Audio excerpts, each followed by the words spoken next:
Okay. Okay, hello and welcome to our campaign wrap-up training. Today is Tuesday, October 29th, 2024, and I am your esteemed host. I'm Jess Weldon. I'm the training director here at Arena. Have been through a few different campaign shutdowns and offboarded like almost 100, probably over 90 staffers. So definitely know that it is an art and a science, and looking forward to talking through some of these offboarding things with you today, and also hearing from you how your offboarding is going, answering any questions you have, etc. So this should be pretty interactive conversation. We'll go through a few different tools and looking forward to hearing from you all about how things are going.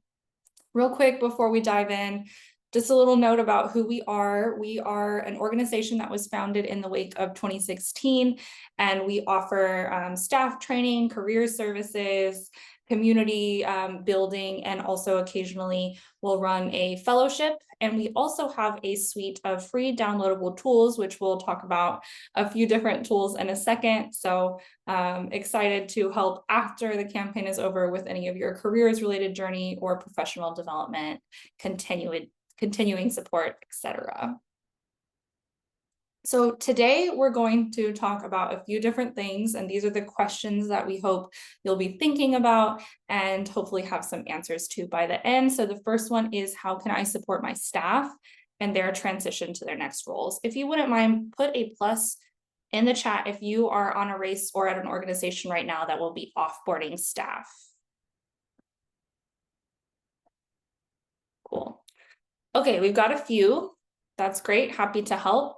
The second one is, how can I smoothly shut down the campaign to avoid any financial surprises? So would you please put a plus in the chat if you are currently managing a budget, or if you have responsibilities like invoicing that have budgetary implications? Super. This is super helpful context for me as well. And then the last one is, how can I prepare the campaign for our final reporting period? So last time, put a plus in the chat if you are on the compliance team or if you have any responsibilities related to campaign filings. Awesome. It seems like folks are in the right place. So we're glad to see you here. This whole training might not pertain to you, but imagine just for a second that this is you and it's GOTV. I think pieces of this are going to pertain to everyone, but there are campaigns in the world where the same person is in charge of payroll and benefits, offices and contracts, equipment and materials, running van, and also social media accounts. These are typically smaller races, but regardless of how many things fall within your wheelhouse, it is a good idea to use this time to, if nothing else, make a list of like to-do items or questions that you need answered as we talk through these things. So you might be writing down on paper, or maybe you're writing down in a document where your list is going to live, but put a exclamation point in the chat if you are ready to go with your list, wherever you're going to take your list notes.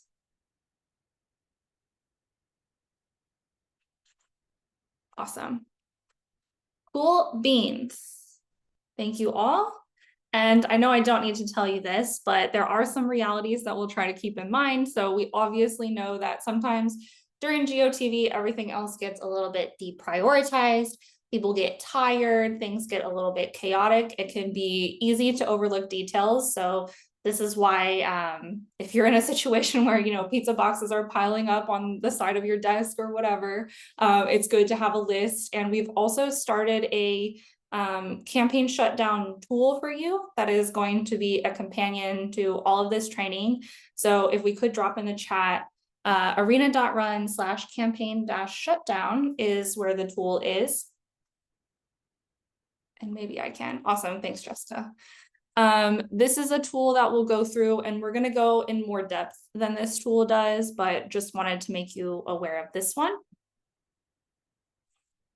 And we're going to start with staff offboarding. So for staff transitions, obviously they can be a little bit stressful. Before we dive in, does anybody have any best practices that they've used or that they've seen on campaigns that you want to highlight? You can drop in the chat or come off mute. Best practices for staff offboarding.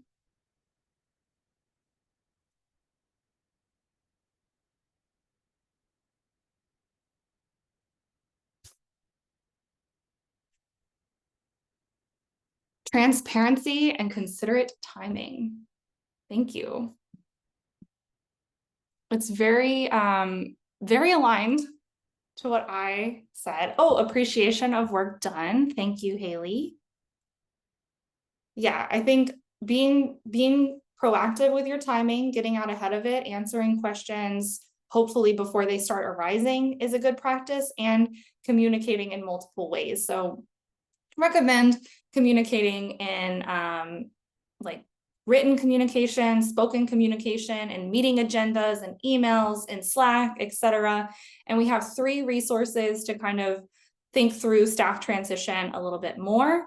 So right now we're going to talk about notice memos or offboarding memos. We'll talk about exit interviews and final emails that you can send to your staff. So I guess the other thing to note is you might hear notice memos used interchangeably with offboarding memos. Notice memo is just a memo that you give to give notice to someone that they're being laid off or that their job is coming to an end. Offboarding memo, exactly the same thing, different terminology.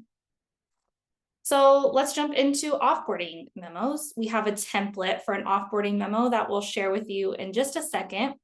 But first, just a quick note, the purpose of these is to compile all of your instructions and resources into a single document.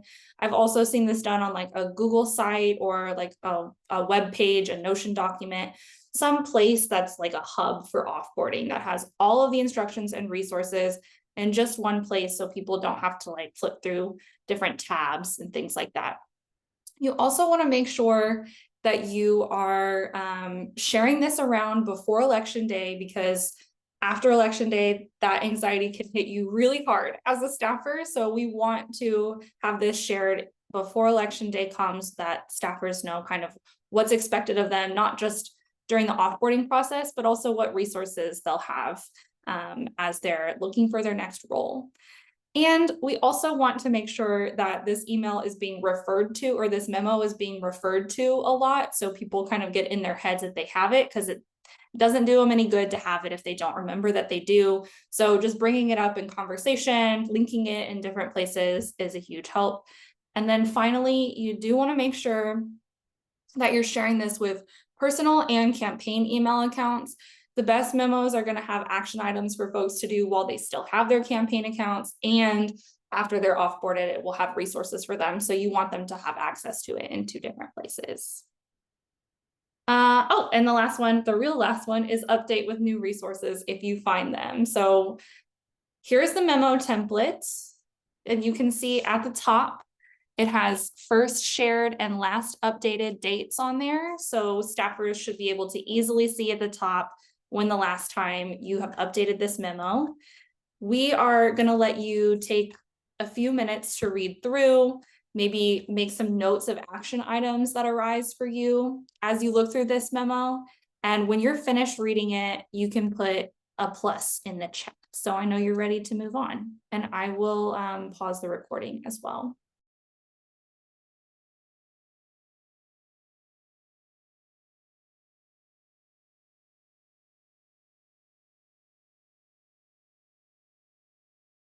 Someone else. Cool. Yeah, I'm glad that was helpful. Anything else that was particularly helpful, or anything that you're missing that you wish was added in?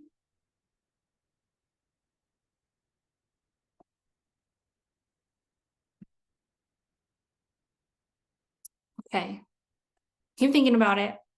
Next up, exit interviews. If you are planning to do exit interviews this cycle, if you have a plan to, I'm trying to think of something else besides a plus. Do a 0 in the chat if you're planning to do exit interviews this cycle. We've got 1, we've got 2. Only 2? That's okay. I hope I will change your mind. So exit interviews are interviews that you do at the end of a campaign. We can do them in a few different formats. And the first reason why we want to do exit interviews is to gather feedback on campaign practices. A lot of times, especially when we're in HQ, we can have these great new ideas that we're having our staff implement, and if they're producing metrics, it seems like everything's going well, but there might be hidden impacts of those decisions that we've made that we need to hear feedback on. Or maybe somebody came up with something super innovative that needs to be celebrated. The next one is to invest in a relationship with outgoing staff. Obviously, the folks that worked on your team, you might not have a chance to meet every single person or really interact with them. So this is kind of like a gratitude thing, I think, as Tyler said in the beginning, and making sure that people feel appreciated and understand that they're worth your time. And then the last and probably most important reason is to support the professional development goals of your outgoing staffers. Maybe someone's really curious to know what you did, or maybe someone's really hoping to get a job on an allied organization or a different campaign. And you would never know that unless you had a way of asking them and recording that information. So really strongly encourage you to do exit interviews. A couple of tips: you do want to have them in kind of a quiet environment where people know that they're not going to be overheard. You can also do these if you're having people bring supplies to a central location and inventorying their supplies. You could have them coincide with supply return. And also it's a best practice to have someone besides the direct manager conduct them if that's possible. Some campaigns aren't big enough, but if it's possible to have someone else that they don't typically interact with do the exit interview, that can support candid information sharing. So we have an exit interview tool for you, and we'll drop it in the chat right now. It's part of that same link that we shared earlier, but we'll drop that again.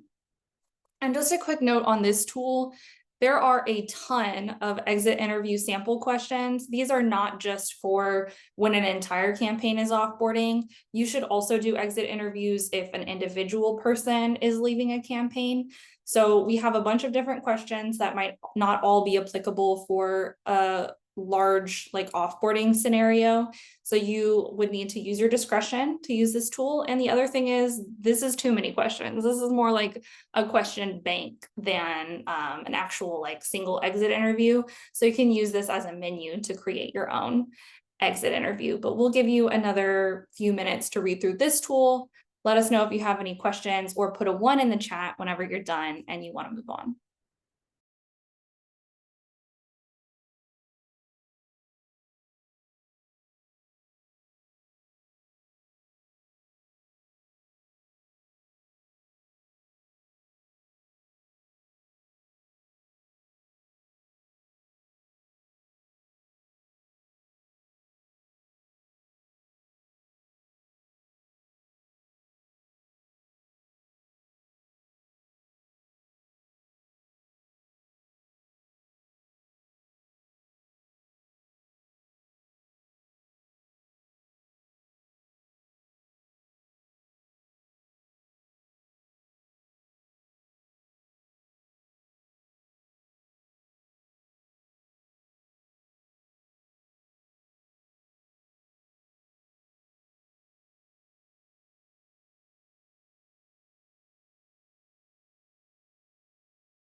All right.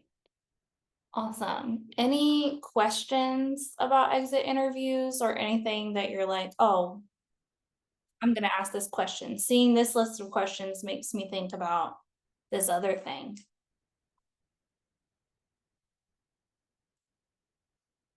I have a question. Yeah. We were structuring exit interviews where like managers would have kind of a more professional development type of conversation, like what do you want to do next? What, that type of thing. And then the Mhm. more like, what did you think of the job and the org would be conducted by people ops. Mhm. Um, do you see that often of dividing it like that? Is there I mean, it's a lot of people. It'd be nice if managers could do it, but we were just thinking that managers wouldn't do it, basically. Yeah, I think I've seen if you have a large enough operation that you have a people ops team, I've seen that go really well. And I've also seen if you can make an anonymous like feedback survey, sometimes people are more likely to give feedback in writing when it's anonymized. Mhm. I would just say, I think there is a huge value in skip level conversations from like a networking point of view as well, because they're so connected to their manager and they've been interacting with them throughout the entire race. They already have either a relationship where they know they're going to get a letter of recommendation from that person, or they know that they might not. But if they can meet someone else and kind of have a secondary touch, a skip level even would be great. Even if it's just for like 20 or 30 minutes, I think there is a huge value in that from like a professional development standpoint. Cool, thanks. Thank you. What else?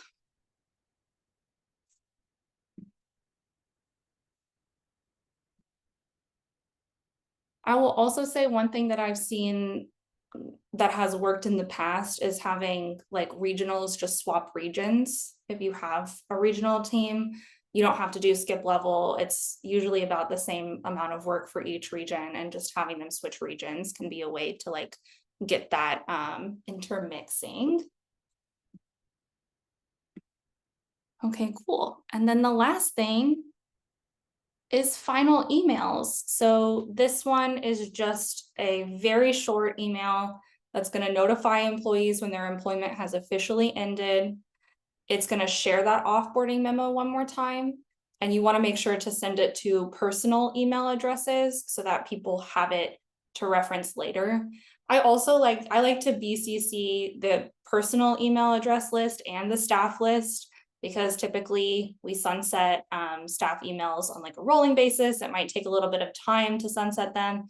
And also there is a line that you'll see in this email that's like, if you did not get this email to your personal email address, let us know because we need to update your personal email address. So here it is. This is the same tool that we've been sharing. It's the last thing. It's a very short email. Hopefully by this time you have already expressed a ton of gratitude. You've already done your exit interviews. They've seen that offboarding memo before. So there's not too much left to say except for we miss you. Goodbye. So this is that final email. Let me know any questions, anything you would add, etc.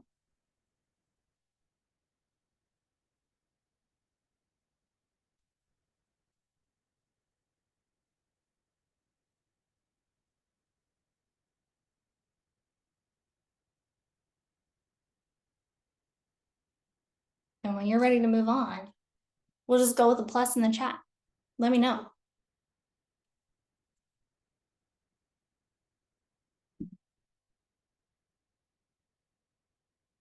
Cool. Thanks. Okay. We have been doing Q&A for a little while, but please, if there are any other questions, feel free to come off mute. If this is making you think about anything differently, let us know.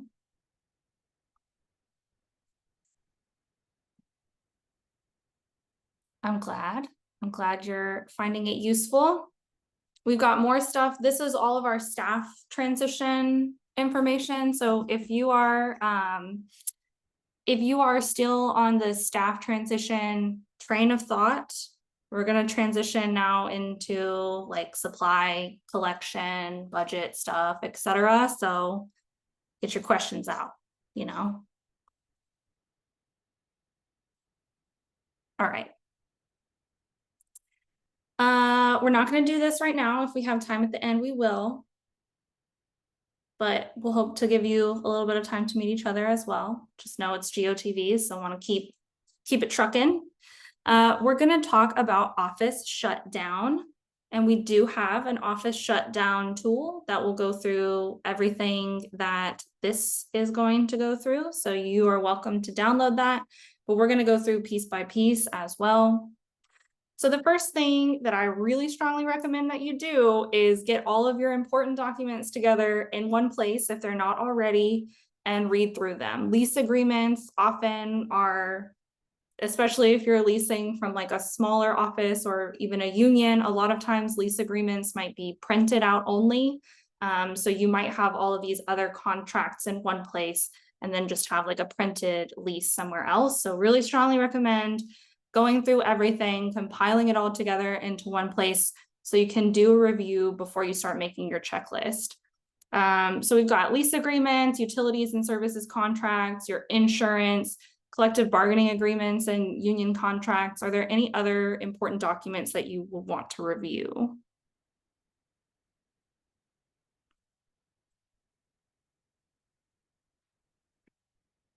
Ooh, the office shutdown tool says you need to request access. I wonder if someone from the team could go to the drive and change the sharing permissions to anyone can view. That's on me because I uploaded a new PDF because I updated it with page numbers. And so we'll get that for you in just a second. No good deed. All right. Thanks, Deborah. Cool. Don't worry. We'll get it to you. Any other documents that you would want to see?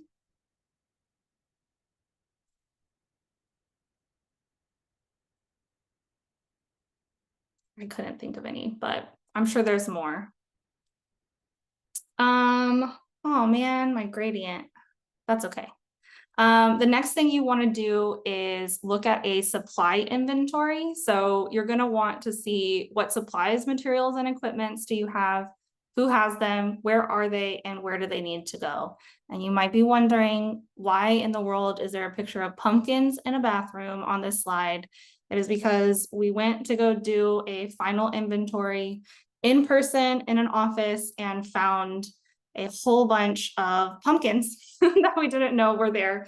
And they were just left over from like Halloween living in this bathroom in the back of the office.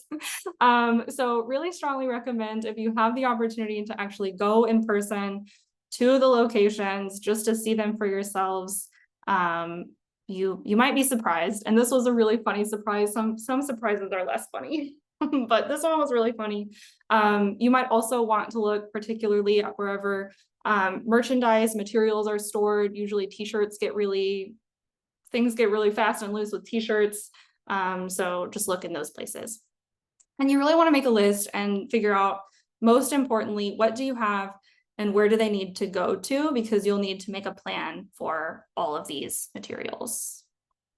Oh, there it is. It faded away. Didn't fade in.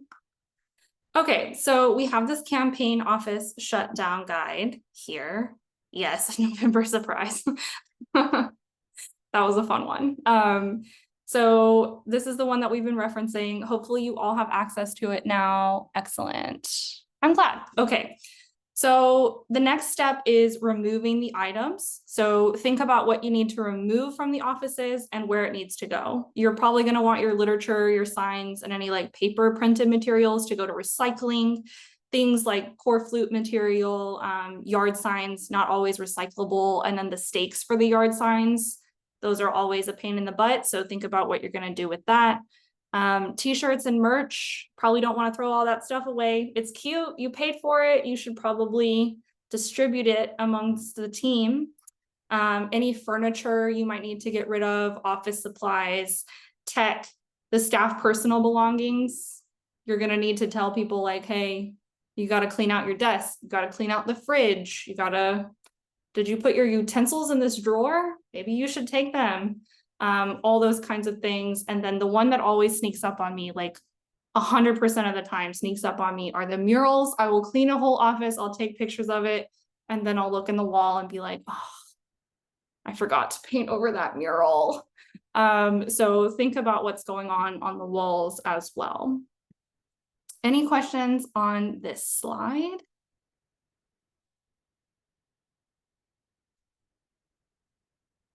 There I am. If you look very closely, you can see wow, I care about this so much that I made a whole slide about it.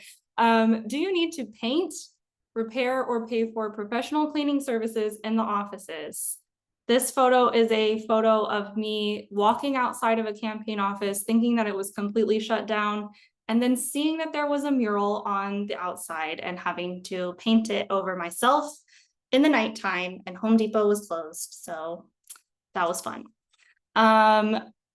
You also might need to think about if you need to schedule recycling, any shredding or junk pickup. Otherwise, you're going to need to figure out who has a car big enough to take things away. And anything you want to keep, think about where you're going to store them. How long are you going to store them there? Do you need to like rent a storage unit? Are you going to put it in someone's garage? Who's going to be responsible for them? And if you're going to put it in someone's garage, you need to tell them how long it's going to be there for. I still have this like massive Wendy Davis yard sign that's like a 4x8 that I was just storing for a few days. And it's like 10 years later and I still have it. So think about how you're going to get those items out of storage to where they ultimately need to end up. And then finally, do you have any MiFis? Do you have any Wi-Fi equipment? Did you lease a printer that you need to schedule a pickup for? How are you going to get those things out of there? And I guess this is the last one. If you are on a second floor, this has only happened to me once, but if you're on a second floor and you need access to the freight elevator, you need to figure out that freight elevator schedule. If there's any access restrictions for like loading docks or things like that, those are important things to think about. It's kind of rare, but when it happens to you, you don't forget. So just a quick note there. Anything else to think about on the removing of items?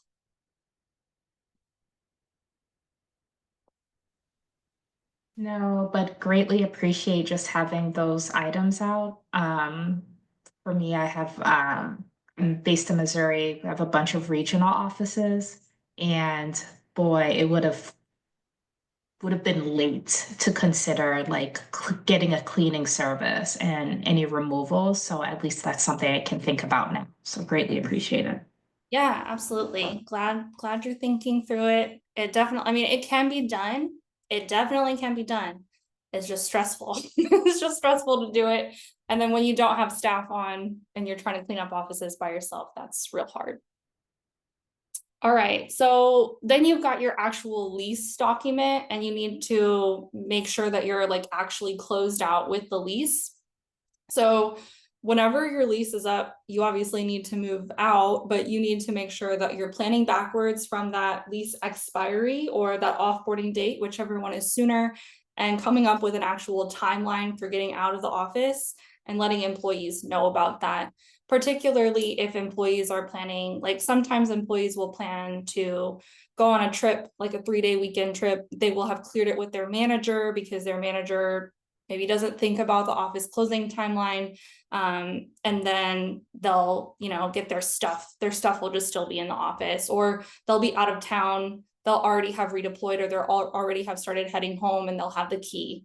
And then you'll need to like figure out if there's a fee to rekey the office, things like that. So make sure you make a timeline and you communicate it to all of your staffers so everyone knows. You can see where my trauma is because these usually have multiple bullet points. Tracking down the keys that need to be returned.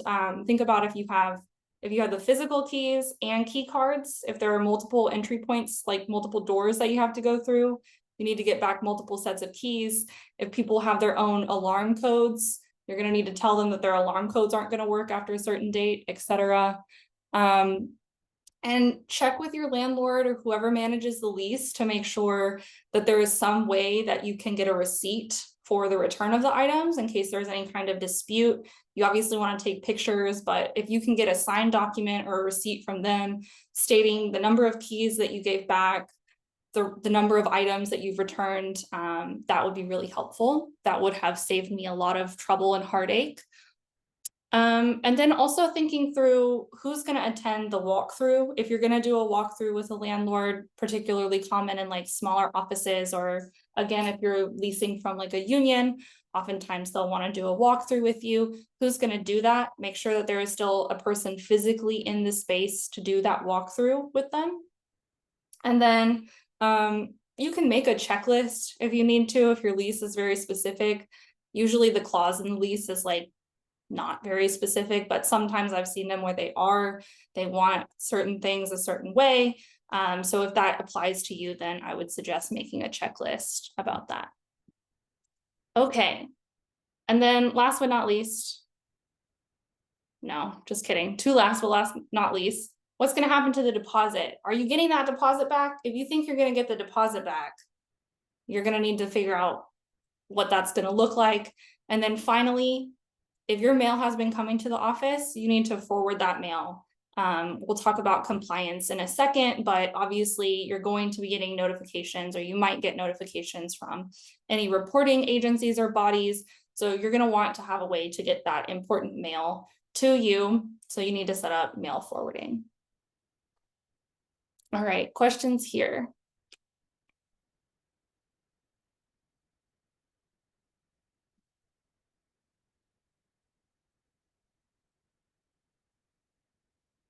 Okay, closing out contracts. Any contracts that you have, think about if you've scheduled trash removal, if you have like those big water coolers and you might have water coolers coming in, if you have Simply Safe that's monitoring the building, etc. Think about all those contracts and figure out when you're going to cancel them. With these, it's kind of annoying sometimes because it depends when you set them up often when they'll expire. So they might expire like staggered, maybe not all at the same time. You also need to think about if any final payments have been scheduled, like if you have them recurring, make sure that you're good to go with that and get any deposits back. As we said, if you have a cleaning service or you have like a maintenance vendor, make sure you let them know that this is ending. They hopefully would already know, but give them as much notice as possible, especially for smaller businesses, because losing contracts can be really hard on folks. And then also think about when your electricity and internet are going to shut off. I will just recommend do not turn your internet off while you're still in the office. Literally the last thing in a campaign office is that little internet box. Like you're going to be sitting on the floor, maybe answering an email on your laptop with the internet. That's the last thing to go. Do not take that internet box back until you are out. That is my recommendation to you. Already mentioned security. Anything else here? Any other types of contracts or anything like that?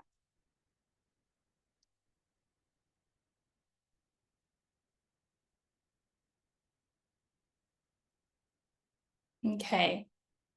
Let's get into materials return and storage. Make one person that's responsible for the supplies and storing them. What's going to happen as you're cleaning is you're going to find a million pins just everywhere. And if you don't have a place to put the pins, it's going to make cleaning really hard. So think about that kind of thing before you even start cleaning. Either having a drawer or a bucket to just put like loose supplies in is a huge help. Nominate someone. It can be an organizer. It can be someone that's not on the operations team. It's a pretty straightforward job, but it makes a huge difference in terms of how you'll experience the close down. And then think about, are you going to store these materials? Are you going to donate them? A school would love to have those pins. Are you going to give your sticky notes all to, an elementary school or a high school, something like that? Or are you going to distribute them to your organizers? What's going to happen with those? If you're running again, maybe you need to store them somewhere. Do you have any devices that you need to return? I'm talking about the Wi-Fi, but I'm also talking about any like wireless service, like the little ones, what are they called? MiFis, like little personal hotspots, anything that you've rented. And then the last one, this is something that is often overlooked. If you have laptops that you've issued out, when you get the laptops back, you need to archive all of that. And then you need to wipe the laptops before you sell them or store them for the next campaign or whatever the case may be. So typically one person being responsible for that is good. That's typically something that you can do while you're like other things are happening and one person's wiping laptops, but something to think about. All right. Questions about materials return and storage before we dive into digital and data assets storage.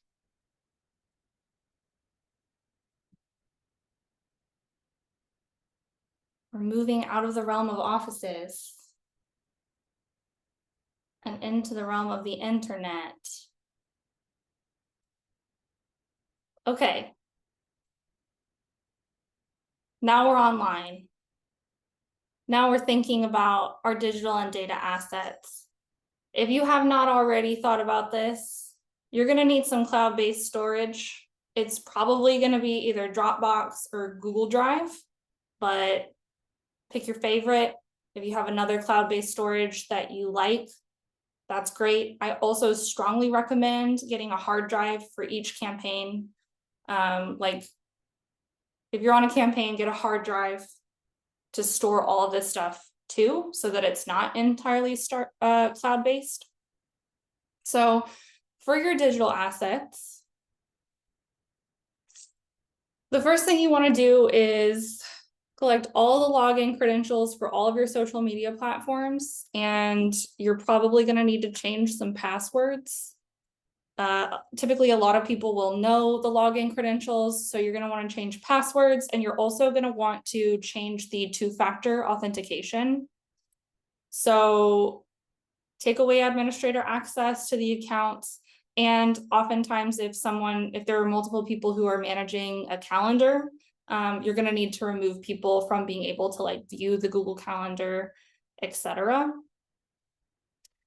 The next thing is the campaign website. So if you are at an organization that's not sunsetting your website, that's great. You don't need to worry about this. But if you're at a campaign that has ended and you have like shrek2024.org as your domain, what's going to happen to that domain? Is it going to live on forever with a thank you page up for supporters? Is it going to be something maybe Shrek wants to run again in 2026? Is Shrek going to aspire to higher office, or is that campaign website done? What's going to happen there? Make sure that if you have a candidate, your candidate is aligned to whatever's happening with the website, and it has budgetary implications. So make sure you have a budget for the website if you need to. And then think about all of your social media followers. If you have been elected and you have Shrek 2024, now you're going to need to get them all over to Senator Shrek's Twitter or X or whatever. So think about how you're going to transition all of your social media followers and all of your lists, etc. You might need to buy lists from yourself in some cases. So think about what implications there are there with your email list. And then finally, obviously, you want to download and store all of your creative, your copy, all of your email copy. Keep all of those in that cloud and also in that hard drive if you can, email lists, etc. Make sure you're being compliant there. But we do have a tool for all of this. If you are on the digital side and you need some support, our friends at Priorities also supported with a toolkit. And I don't think I linked this one. So my apologies. We're going to drop it for you in just a second, but basically this is going to go through not just things that are happening after the election, but also things that you could be thinking about right now related to ad buy deadlines, etc. So let's see if this works. I tried typing this, so if it doesn't work, then get mad at me. Aw, thanks, Jessica. Did it work? Ta-da! Thank you. Okay, awesome. Cool. So take a second, read through the tool, let us know, do you think anything's missing? Put a plus in the chat when you're feeling groovy and ready to move on.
I'm going to step away for like 20 seconds, but I'll be right back.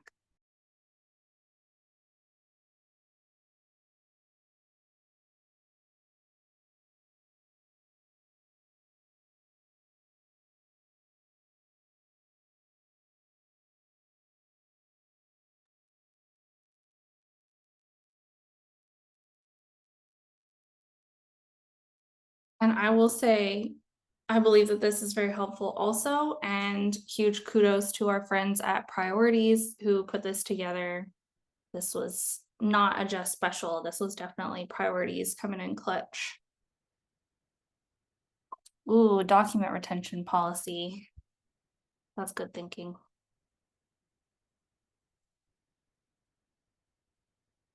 Purging documents, that's like, that is like a hard, ugh. It hurts me every time I delete a document because I'm like, what if I needed that? That's my own personal problem. Cool, yeah, we're happy to connect around any tools as well. Sweet.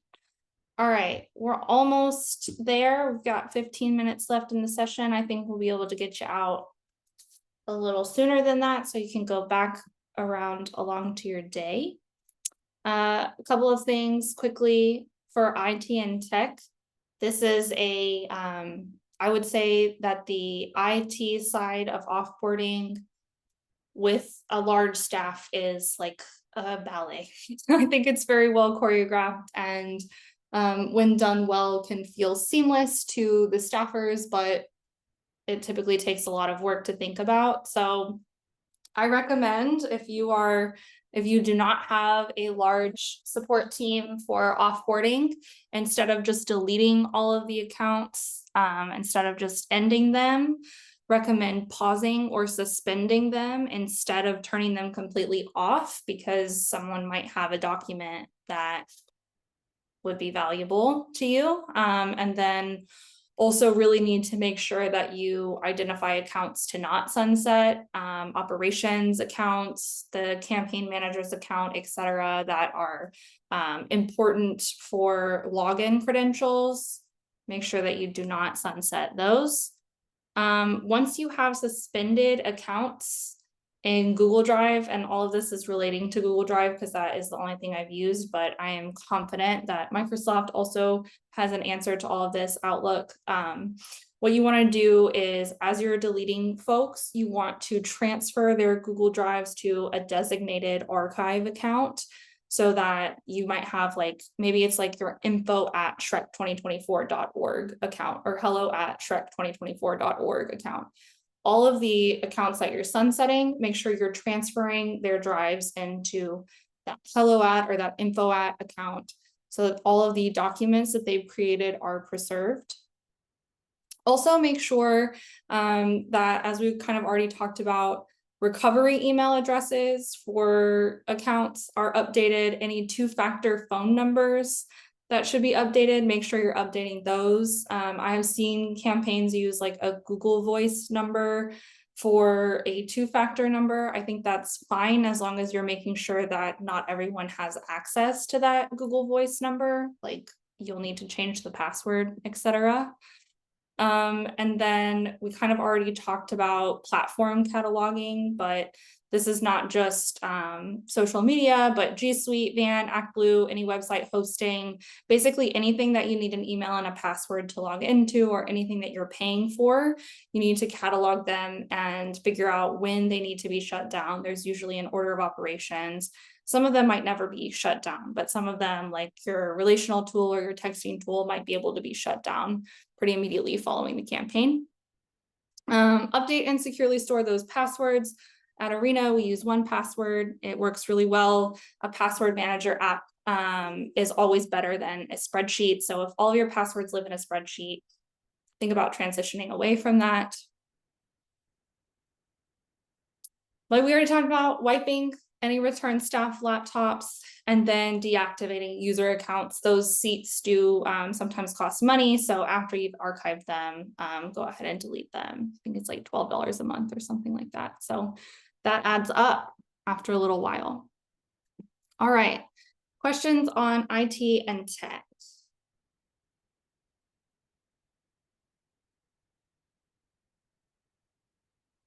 Let's talk about data. All right, you obviously want your trying to recover Facebook Business Manager accounts can be a nightmare. Ideas. I don't personally have any. I am in my own battle with them. So I'm sorry that I don't have any advice, but I think our friends at Priorities would, or if anyone else has any advice, please feel free to answer in the chat. The Business Manager, I mean, that's a doozy. Especially with an ads deadline approaching. Godspeed to you. So for data storage, pretty straightforward. You just want to download and store these things. Again, we recommend storing in a cloud-based storage and on a hard drive if you can. So this is just a list. You might have other things. I think important to note with the questionnaires and surveys, if you're using an external survey provider like Typeform or SurveyMonkey or something like that, it's a good idea to link all of the responses into Google Sheets or a spreadsheet of some kind and download that rather than trying to like go through to each individual one and save. What else? Brand assets sometimes will be in weird file formats like Adobe Illustrator formats or something like that. So think about how you're going to store those things. And if you need them again, maybe have some instructions for how to use them if someone's coming on who hasn't done it before. All right. Last little section. Budget and compliance. So here we go, budget managers. I didn't animate this. You're welcome. Obviously, you do want to pay all of your final invoices, cancel your auto payments, pay and cancel your credit cards if you're shutting down. I think the big thing here is after you have a really good sense of what your final budget is going to be, you want to think about what you're going to do with the remaining account balances. If you're in the red and you're not going to have a remaining account balance, that's fine. That's normal. Don't worry. But a lot of times what you'll find is that you got a huge influx of cash or a sizable influx of cash in the last little bit during GOTV and didn't have an opportunity to spend it all. It's good to know that before you lay your staff off. You want to know kind of a ballpark of what your account balances are going to be before the final paycheck, because if there's additional money, you want to be able to budget for bonuses, if you can extend benefits, if you can leave people on healthcare for a little bit longer, you should do that. If you're able to throw some volunteer appreciation events or staff appreciation events, you should do that. I think our instinct a lot of times is if we have a remaining account balance to either, if we're a campaign, to just contribute it to another campaign or to another organization, or if we're an evergreen organization, to just kind of put that in our rainy day fund so we have a reserve. And I strongly recommend that if there is a way that you can financially support your staff who are going out into the world, that you do that for them. That's my spiel for the budget. Any questions there?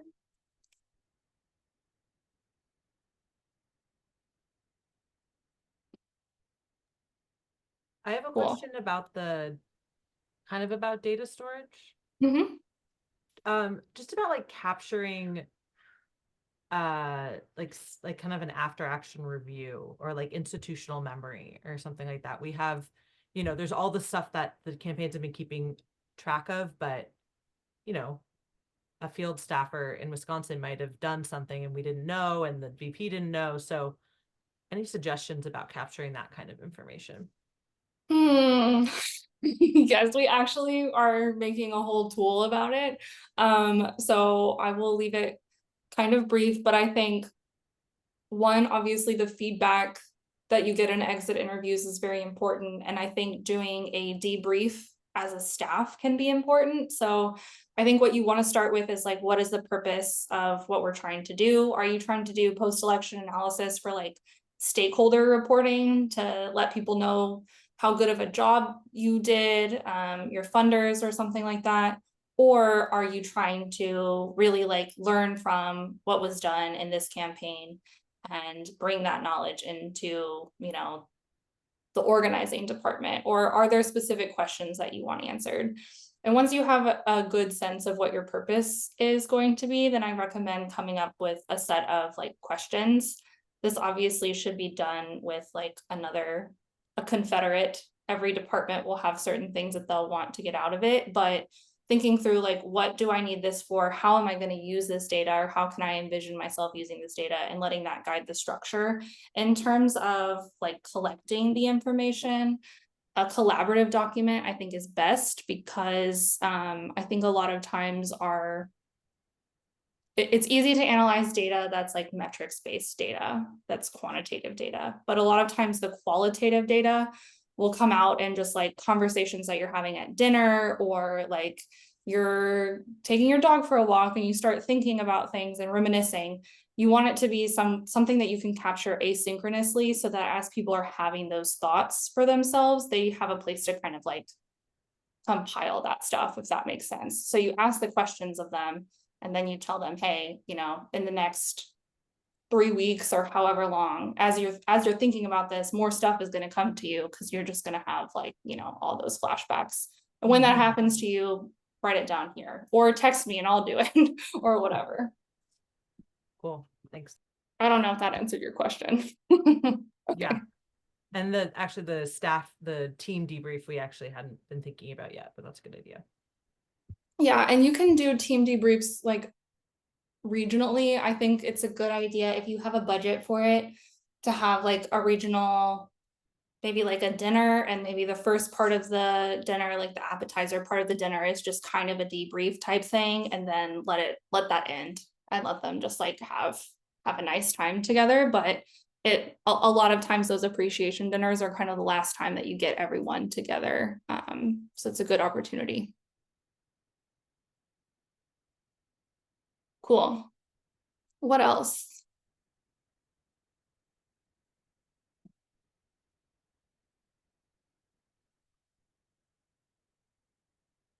Okay, this is the last thing. It's my least favorite because it happens. It happens so far afterwards that I feel like a completely different person. But so the final filing deadline in most cases, there's going to be a deadline usually in December. For example, the FEC deadline is a month after, 30 days after.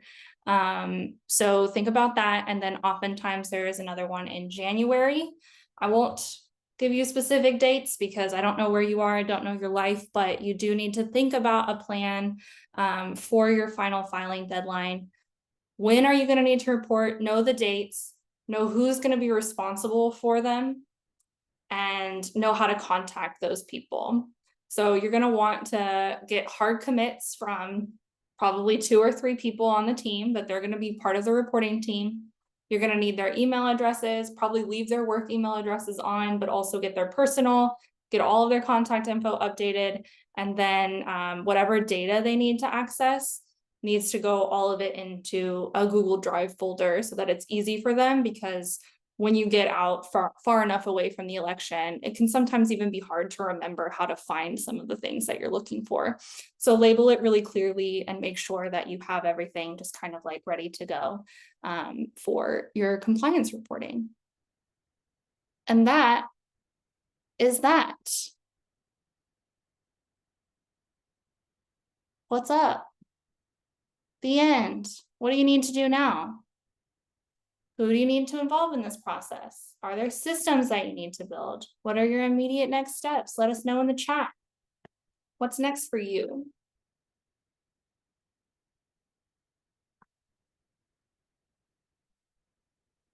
I'm glad. I know we're a little bit over. If you need to hop, no problem.